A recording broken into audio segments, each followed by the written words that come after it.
when I invest in companies and I say, okay, we have to build a sales team, the very first thing I say is stop looking for the experienced, highly paid sales veteran from another company. Because yes, you should have some of them on your team.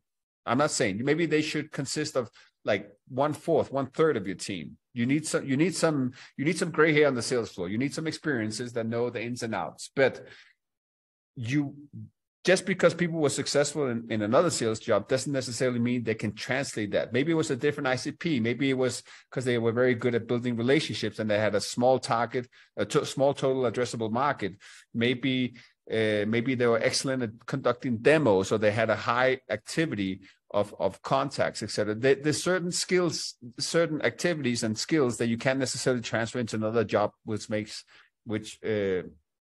will equate in you being successful. Instead, what I tell entrepreneurs is I have a list of 20 attributes that I put in my book. When you're interviewing people, look for these attributes.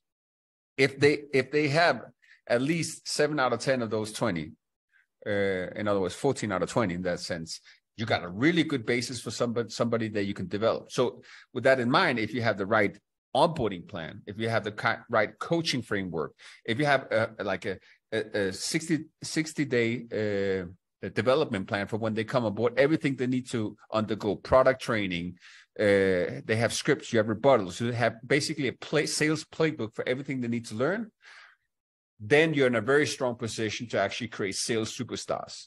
And then, for my opinion, if they have those attributes, you can create a sales superstar out of almost any